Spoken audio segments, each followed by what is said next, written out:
My wife started sleeping on the couch the same week I lost my job, and at first, I thought it was just stress. But then a week turned into a month, and a month turned into silence. Now that I'm finally back on my feet, she wants to crawl back into bed like nothing happened, but I don't know who I'd be laying next to anymore. I'm 38, married for going on 9 years, no kids, just a dog named Pepper and a 2-bedroom ranch house in northern Indiana. I worked in logistics.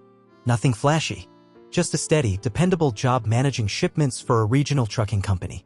I'd been there since before Jen and I got married. She used to brag to her friends that I was the rock, always there, always working, always making things work.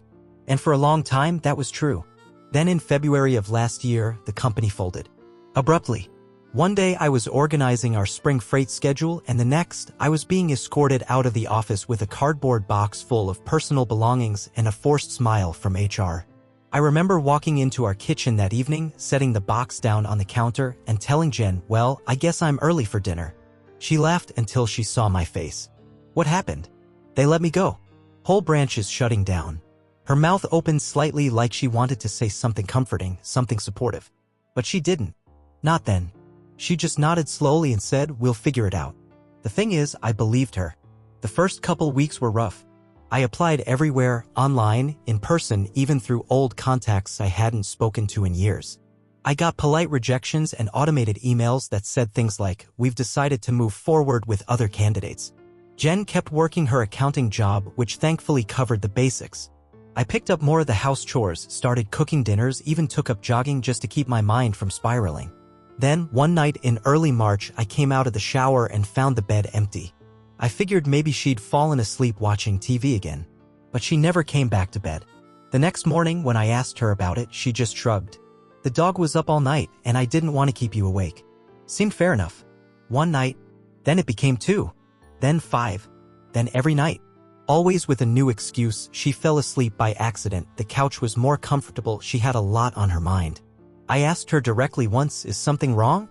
And she gave me this weird half-smile and said, "No, of course not. Just tired, that's all." But she didn't kiss me goodnight anymore.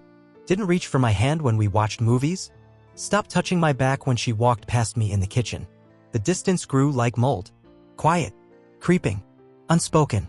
One day in April, I caught her crying in the bathroom. She tried to play it off, said her allergies were acting up. I didn't push. I probably should have.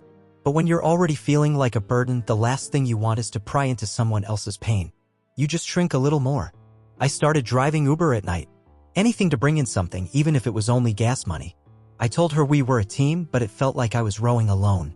I'd come home to leftovers in the fridge and her already asleep on the couch, curled up with Pepper, the remote in her hand, like that was her real life now. Our conversations turned into schedules. Who's picking up the dry cleaning? What time the lawn guy's coming? Do we need more eggs? Not once did she say she missed me. Then in late September, I landed something. Not a dream job, but solid, managing logistics for a manufacturing plant on the south end of town. Salary. Benefits. Office with a door that locked. I told her that night over dinner. She smiled. Said she was proud of me. Toasted with her glass of wine and everything. I thought maybe, just maybe, that would be the night she came back to bed. She didn't. But 3 days later, I woke up to find her in the kitchen, humming, pouring coffee like nothing had ever happened. She smiled and asked if I wanted pancakes. "Sure," I said, cautious. "You sleep okay?" She nodded. "Yeah. Thinking I'll come back to bed tonight. It's time." "Time?" I smiled. But inside, something didn't feel right. Because while she was ready to press resume, I wasn't even sure we were on the same story anymore. After Jen told me she was coming back to bed, I spent the whole day feeling like I was standing on a frozen lake, nervous about every step, afraid that something might crack underneath me. "You'd think I'd be happy." She was smiling again. Making jokes. Acting like her old self. But that was the thing. She was acting. It was too easy, too light, like she'd been rehearsing her lines for weeks, waiting for the right cue to deliver them. That night, she came into her bedroom while I was brushing my teeth. She slipped under the covers like it was just another Tuesday. Didn't say anything about the 6 months she'd spent sleeping in the other room. No apology. No explanation. Just a whispered, "Good night." Like she hadn't been a ghost in our house since the day I lost my job. I lay awake for a long time. I didn't touch her. I wasn't angry, at least not in the loud way. I just didn't know what this was supposed to be anymore.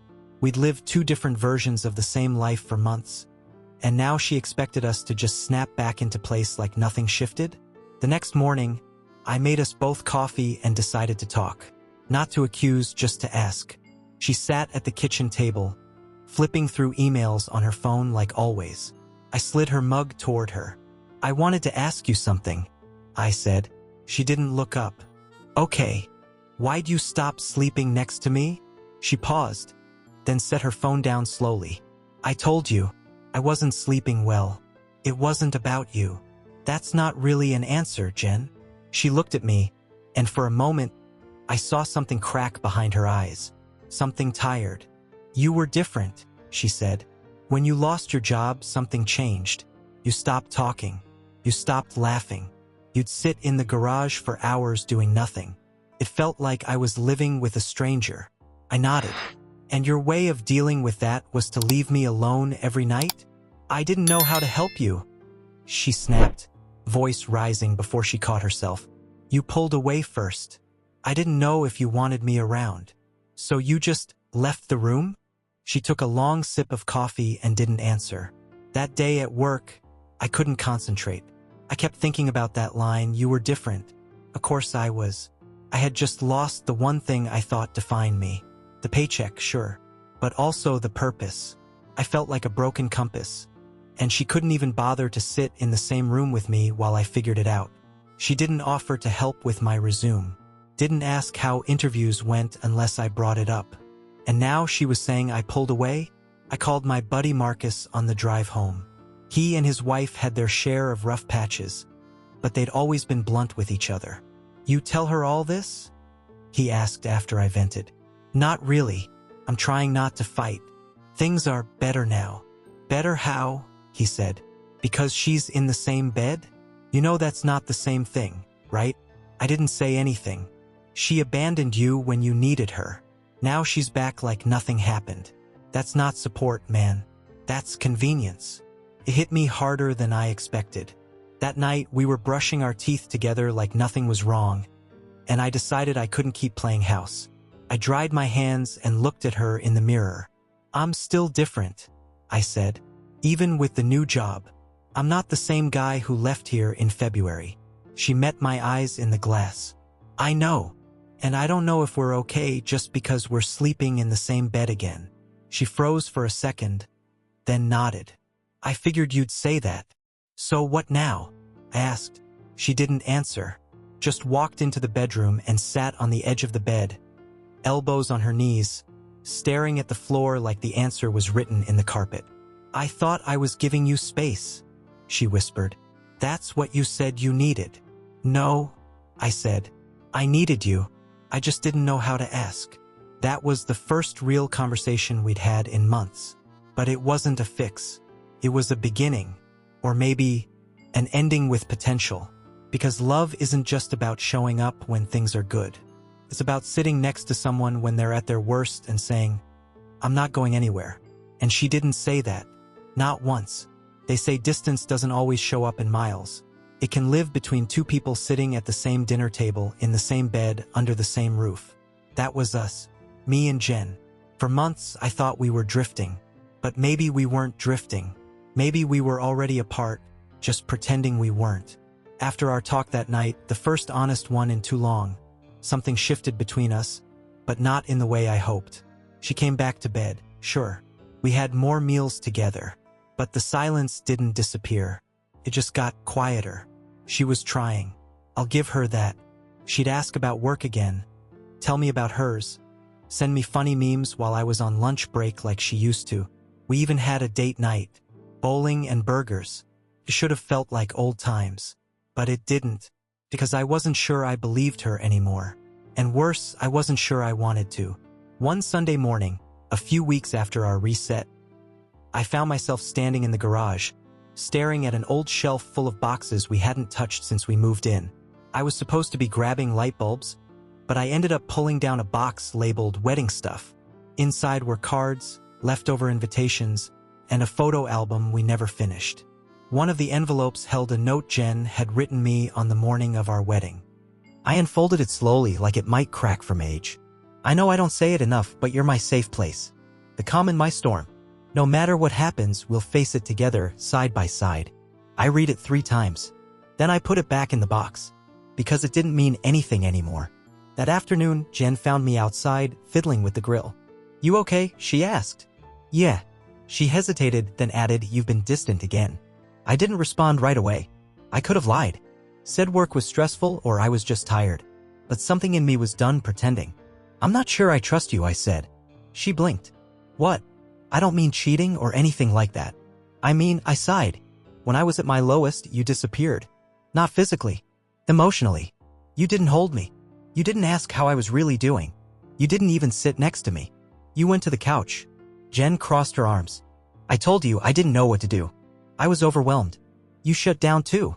"I shut down because I was drowning," I said, voice sharper now. "And the one person I thought would throw me a rope?"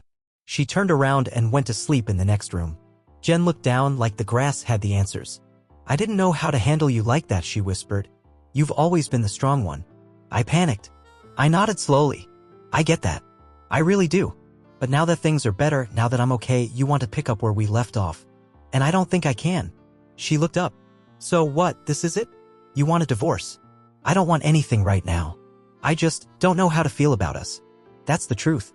She said nothing. We stood there in the cold breeze while the grill hissed behind me, a burger forgotten on the flame. That night, I slept on the couch. Not out of spite, but because I needed space. Real space. The kind where you can hear yourself think. Pepper jumped up beside me and curled into my leg. I stared at the ceiling in the dark, and all I could think was how lonely it felt and how familiar that loneliness had become. She didn't come out to get me. She didn't check if I needed a blanket. She just let me stay. And somehow that said everything. The morning after I slept on the couch, I half expected Jen to make a scene. Slam a door. Demand we talk about it. She didn't. Instead, she moved around the kitchen like nothing had changed, pouring coffee, feeding Pepper, humming a melody I didn't recognize. I stood in the doorway watching her, wondering if she was humming just to drown out the silence between us. "Hey," she said without turning around. "I made you some eggs. They're on the stove." I didn't move. "Did you even notice I slept out here last night?" I asked quietly. She stopped what she was doing. Didn't look at me. "I figured you needed space." I walked past her, picked up the plate, and set it down at the table. "That's the problem, Jen. You always figure. You never ask." She looked hurt, but she didn't fight back. She just sat across from me and stirred her coffee like it was the only thing that made sense anymore. "I don't know how to do this," she admitted, voice low. "Do what?" "This. You being angry. Us not being US. I keep trying to go back, but you're not letting me." I looked at her for a long time. Not at her hair or her mouth or the necklace I gave her 6 anniversaries ago. I looked at her eyes. And they looked lost.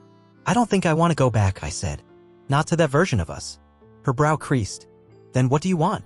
And there it was, the question I'd been avoiding for months. I didn't answer her that day. Instead, I got in my truck and just drove. No destination, just movement. I ended up an hour north, parked at an overlook that faced a frozen lake. It was early February now.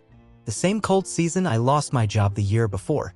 I watched a father and his daughter throwing snowballs by the shore. He wore a red beanie and a grin so wide it almost hurt to see. She shrieked with laughter every time he missed her on purpose. I couldn't stop watching them. Not because I wanted a kid of my own, but because that man looked present. Alive. Engaged. And all I could think was, I hadn't felt that way in a long time. That night, Jen wasn't home when I got back. She left a note on the counter. Went to stay with my sister for a couple days. I think we both need time to think. There was no "I love you." No heart at the bottom. Just ink and emptiness. I stood in the kitchen with the fridge humming behind me and felt something in me collapse. Not because I was sad she left, but because I didn't feel surprised. Or even panicked. I felt relieved. That scared me more than anything. Because if her leaving felt like air returning to the room, then what did that say about the marriage we built? For the next few days, I did what I always do. I cleaned. Fixed things. Made the bed even though no one was sleeping in it. Took Pepper on longer walks. Went to work, came home, rinsed and repeated. And still, I kept circling the same question in my head. Did we break, or did we slowly unbuild ourselves one quiet day at a time? Then on the 5th night, she came back. I heard the door unlock, the familiar sound of her coat being hung on the hook by the stairs. I stayed seated at the kitchen table, hands wrapped around a mug of black coffee that had long since gone cold. She walked in, eyes tired. Hey. She sat across from me. "I'm not ready to give up," she said softly. "I know I messed up. I wasn't what you needed. But I need you to know. I never stopped loving you." That word, love, used to mean something steady. A dock to anchor to. Now, it felt like a word we both kept using because we were afraid of what the silence might say if we didn't. "I believe you," I said. "But love's not enough if we don't show up for each other when it counts." She nodded. "Then tell me how to show up now." I leaned back in my chair and looked around our quiet house. "I don't know," I admitted. "But I know it starts with honesty. Even if it's ugly. Even if it hurts." She reached for my hand. I didn't pull away. But I didn't hold it either. We sat in a room with beige walls and soft lamps, across from a woman named Carla who had kind eyes and a notepad she barely touched. Jen fidgeted with her wedding ring. I tapped my foot without meaning to. We were in marriage counseling. Something I never thought we'd need. Something I never thought we'd do. Carla smiled in that gentle, clinical way and said, "Before we begin, I want each of you to answer one question. Why are you here?" Jen spoke first. "Because I don't want to lose what we've built." Then it was my turn. I took a breath. "Because I'm not sure what we built is still standing." We started with the basics. How long we'd been married. How things used to be. How the job loss changed the dynamic. Carla asked good questions, the kind that sneak under your ribs when you're not expecting them. Jen did most of the talking in the beginning. She was open. Honest. Maybe even a little too rehearsed. "I didn't know how to comfort him," she said once. "I didn't know how to be with someone who wasn't okay." I stared at my hands. "And I didn't know how to let her see me like that," I said quietly. That was the pattern, her silence, my withdrawal. Her retreat to the couch, my retreat into myself. Week by week, we untangled things. At first, it was like digging through a cluttered attic. You find a box labeled resentment and another labeled regret. We opened each one carefully. But then came the question that changed everything. Carla leaned forward slightly and asked Jen, "During the time you were sleeping on the couch, did you consider ending the marriage?" Jen didn't speak for a full 10 seconds. Her jaw tightened. "I didn't consider it," she said eventually. "I planned for it." The room tilted. I looked at her. "What does that mean?" She wouldn't meet my eyes. I started looking at apartments. Just in case. I kept telling myself it was temporary, but I saved listings. I even spoke to a leasing office once. I didn't say anything. I couldn't. It felt like the air got sucked out of my lungs. "I didn't go through with it," she added quickly. "Because I wanted to believe we could get back." But yes, I made a backup plan. That silence after? That's when I realized something deep. I had no plan. None at all. She had imagined life without me. I hadn't even let myself think about it. That night, I didn't sleep. I lay awake next to her, listening to the ceiling fan spin, replaying every moment she'd been on the couch, every moment I'd assumed she just needed a blanket and some space. But she'd been preparing to leave. While I was breaking, she was building a life without me. I wasn't angry. Not exactly.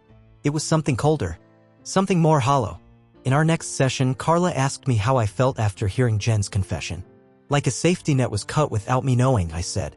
"Like I've been trying to rebuild this house and I just found out someone else had the blueprint for a different one." Jen's eyes welled up, but she didn't speak. Carla nodded. That feeling, like someone had one foot out the door, it's hard to unfeel that. I finally asked the question I had been carrying in my chest like a stone. "Do you still want to be here? Or is this just guilt talking?" Jen looked at me, and for once I couldn't read her. "I want to be here," she said slowly. "But I don't know if you still do." And honestly, I didn't either. At home that night, she came into the bedroom, stood at the edge of the bed, and said, "I never really believed you'd fall apart. You were always the one holding everything together. So when you did, I didn't know what to do with that. I thought maybe if you failed, we'd fail." I sat up. "But I didn't fail. I fell. That's different. I know that now. And now that I'm standing again, you want to come back." She nodded. "Yes. But I'm not the same man. And you're not the same woman. So what exactly are we trying to get back to?" She didn't have an answer. And maybe neither did I. 3 weeks passed after that night. We kept going to counseling, kept having the hard talks, kept circling around the question we were both too afraid to fully answer. Do we stay or do we let go? There was no dramatic fight, no storming out, just a quiet understanding that crept into our routines. Like two people packing for different trips in the same room. I'd make coffee and she'd pour hers first. She'd do laundry and I'd fold my half separately. Our lives weren't hostile, they were parallel, but not intersecting. One Tuesday night, after therapy, I sat in my truck outside the house for nearly 40 minutes. I watched the light in the front window flicker from the TV. Jen was inside, probably in her usual spot, legs curled under her, Pepper at her feet. I didn't want to go in, and that was the moment I knew. I told her the next night. We were sitting on the back deck, wrapped in hoodies and blankets. Indiana spring still had a bite to it, the kind of air that makes you breathe a little deeper. I think we need to take some time apart, I said gently. She looked straight ahead, not surprised. You're sure? I don't know what I'm sure of anymore, but I need to know who I am outside of this. Outside of us. Jen nodded, swallowed hard. Are you asking for a separation? I'm asking for clarity, for space, not out of anger, just honesty. She sat with that, then said, I think I knew this was coming. I nodded. I think you did too. We didn't cry. That was the strangest part. There were no tears, no shouting, no slammed doors, just two people who had once meant everything to each other. Now carefully, respectfully, untying the knot. I moved into a short-term rental on the other side of town. Nothing fancy, small, clean, quiet. I brought the essentials. Clothes, tools, a few photos, and Pepper. Yes, she insisted I take the dog. You need her more than I do right now, she said with a small smile. It broke something in me I didn't know was still breakable. We hugged the day I left. A long one. The kind that says thank you for the good and I'm sorry for the rest. And that was it. People asked questions, of course. Family, friends, my co-workers at the plant. I kept it vague. We're taking time, I'd say, trying to figure some things out. Most nodded like they understood. The truth was, I was figuring myself out for the first time in years. I started cooking for one, started jogging again, reading, sleeping with the window open. I missed her in flashes during certain songs, certain smells, on Sundays when no one asked what I wanted for dinner. But I didn't ache. Not like I thought I would. Jen and I still talked once in a while. Texts mostly, kind, respectful, but distant. Two satellites in each other's orbit, no longer crashing toward one another. 3 months into the separation, we met at a little cafe halfway between us. She wore the blue sweater I always liked. I brought Pepper. She looked good, lighter, like someone who'd finally put down a heavy bag. So, she said, stirring her coffee. How are you?